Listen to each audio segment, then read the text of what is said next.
নমস্কার বন্ধুরা, আশা করছি সবাই ভালো আছেন, সুস্থ আছেন। আমি ভালো আছি। বিপাশা রান্নাঘরে আজ একটি নতুন ব্লগ নিয়ে চলে এসেছি। পুরীর পার্ট 2, জগন্নাথ মন্দির দর্শন। পুরী এসেছি, জগন্নাথ দেব দর্শন করব না তা কখনো হয়?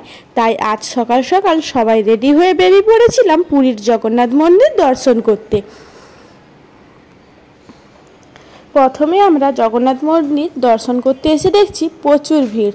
এখানে নানা মানুষের ভিড়েই ভিড়।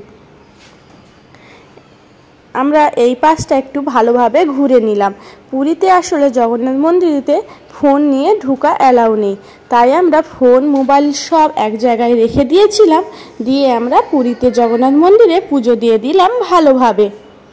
কিন্তু চাতালটায় হাঁটতে ভীষণ কষ্ট হচ্ছিল, খুব গরম। পুরীর জগন্নাথ মন্দিরে শুধুমাত্র টাকা নিয়েই আমরা ঢুকতে পারবো, কারণ ভিতরটা পুরো টাকার খেলা। আমাদের পুজো দেওয়া প্রায় কমপ্লিট, তাই আমরা বেরিয়ে পড়লাম আবার বাড়ির উদ্দেশ্যে। এখানে অটোকে জিজ্ঞেস করা হচ্ছিল কে কত নেবে। বিভিন্ন অটো বিভিন্ন রেট। মানুষের কাছে যে যেরকম পাচ্ছে টাকার খেলা খেলাচ্ছে। আমরা কিন্তু পরে এসে ধ্বজা ওঠাটাও দেখে নিয়েছিলাম। ধ্বজা ওঠাটা কি খুব সুন্দর, তাই সেই দৃশ্য মিস করতে চাইলাম না।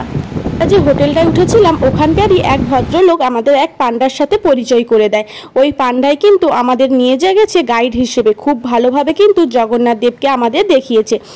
আমরা বেশ বাচ্চারেক পুরী এসেছি, কিন্তু এইভাবে জগন্নাথ দেবকে দেখবো কখনো ভাবিনি। এত সামনে থেকে দেখে মন প্রাণ জুড়ে গিয়েছে একদম। সত্যি পান্ডাটাকে এবার যখনই যাব ওকেই ধরবো।